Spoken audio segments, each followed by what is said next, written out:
Hey all, Ron here from Military Images Magazine with a new episode of Life on the Civil War Research Trail. Today, I received an email from subscriber Dan Gritsko, who is studying President Abraham Lincoln's visit to Richmond on April 4th, 1865.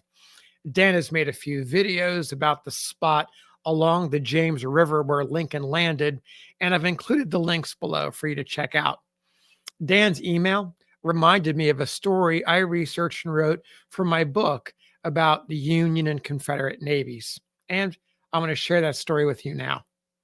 It begins on April 3rd, 1865, when Union ground forces made a mad dash into Richmond after Confederates abandoned their capital.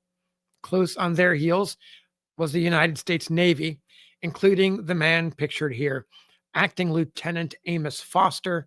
He was with his crew aboard the warship Commodore Perry.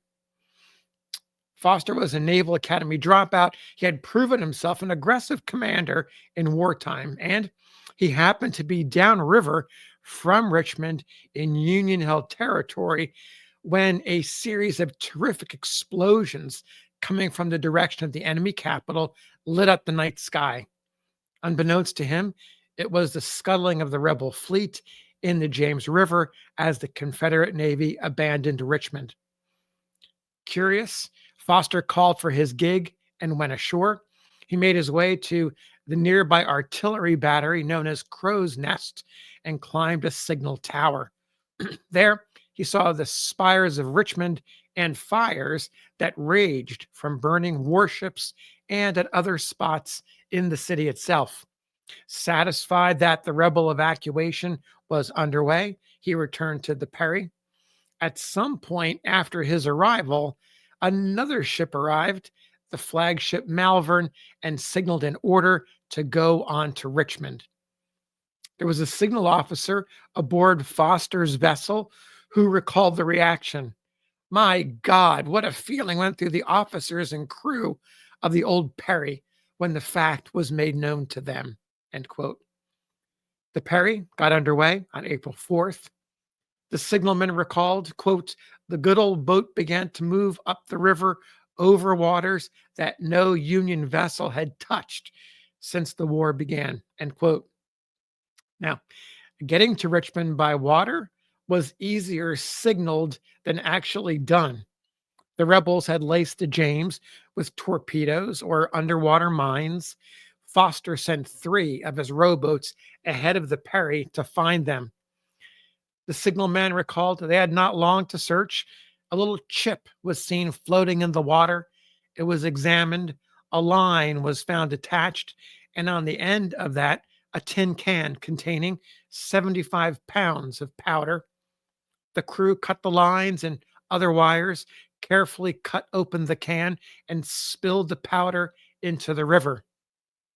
Foster's men removed a total of 51 torpedoes from the James by their count in this manner.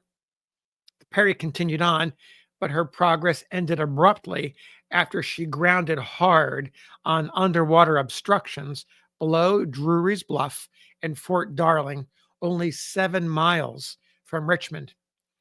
Foster started to panic a little bit and started figuring out what to do.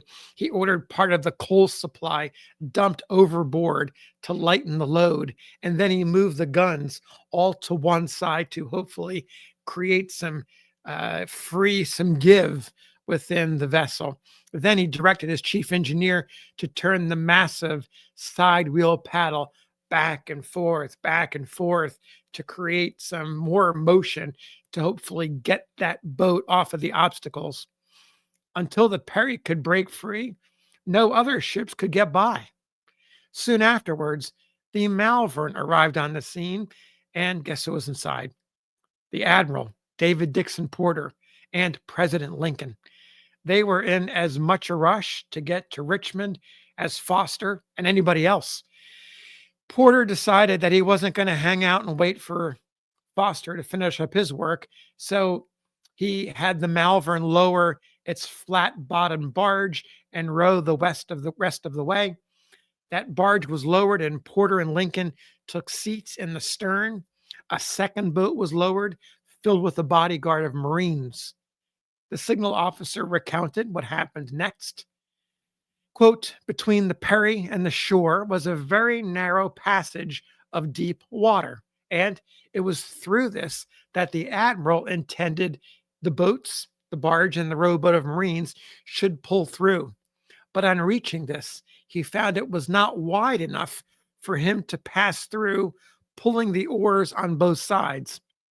Just as they had given the barge good headway, thinking she would shoot far enough ahead to clear the steamer and allow them to use the oars again, the current struck her on the bow and set her directly under the steamer's immense wheel.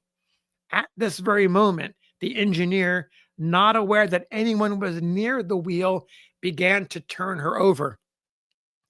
Foster saw all this. He ran to the engineer, and he later wrote, I rushed to the engine room hatch, roared out to stop her. The engineer stopped her, but one half turn more would have killed the president, the admiral, and all of us. Porter was livid. Where is the captain of this vessel? Foster leaned over Perry's rail. Here I am, sir. Well, sir, replied Porter, when you back off from here, don't you attempt to go to Richmond, come to anchor, and allow the other boats to go up. Aye, aye, sir, acknowledged Foster. Well, Foster, as you might imagine, had absolutely no intention of remaining behind. He ordered up 3 small tugs that squeezed through the narrow passage and fixed hawsers to the Perry. Foster waved a handkerchief, and the tugs began to pull with everything they had. Crash went the obstructions, and away went the good old Perry over the obstructions, bow first. What a cheer rent the air! Away we went under a full head of steam. Again, another quote from the signal officer. Meanwhile, the presidential party and those 2 small vessels, the barge and the rowboat, arrived in Richmond, and President Lincoln made his historic appearance after climbing aboard where Dan, our good friend Dan Gritsko, made his videos, and he went into Richmond. Lincoln went into Richmond, into the streets, made his historic appearance in the conquered capital. Then the Perry arrived, and she became the first warship to weigh anchor at Richmond. The Malvern followed in her wake. Foster, very much aware that he had disobeyed a direct order from Porter to steer clear of Richmond, went aboard the Malvern later that day to announce his presence. According to the signalman, who seemed to be ever present, an orderly showed him into a cabin where Porter and Lincoln sat at a table.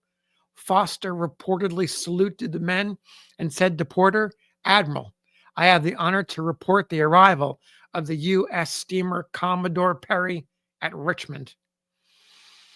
Porter exclaimed, I thought I told you not to attempt to come to Richmond, sir. Foster replied, I did not so understand you, sir. I understood you to say that I backed off, not to attempt to come up. Porter interrupted, but before he could complete his thought, Foster continued, I did not back off, he said with a smile. I came off bow first. The signalman noted, the admiral was mad, but old Abe saw the joke and enjoyed it, as he always enjoyed a good joke, and laughed loudly.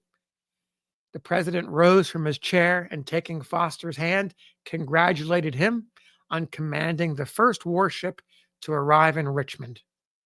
Porter did not appreciate the humor. Go aboard your vessels, sir, and I will see you in the morning concerning the matter. Well, the admiral let the matter drop. Years later, in his naval history of the Civil War, Porter did not mention the incident at all. Foster, however, acknowledged the episode in a paper he presented to a veterans group in 1914. Quote, suffice it to say that at the least, I led the fleet up the James River, took out 51 torpedoes so that the fleet could pass in safety, nearly drowned President Lincoln and Admiral Porter, and was the first boat to arrive at Richmond on the surrender of that city. End quote. 2 years after he read the paper, Foster died in Milwaukee, Wisconsin, after a long civilian career as a ship's captain on the Great Lakes. A native of Brooklyn, New York, he was survived by 3 children from his first wife, Jacqueline, who had died in 1876, and his second wife, Eliza. So thanks for listening. We'll see you on the next episode of Life on the Civil War Research Trail.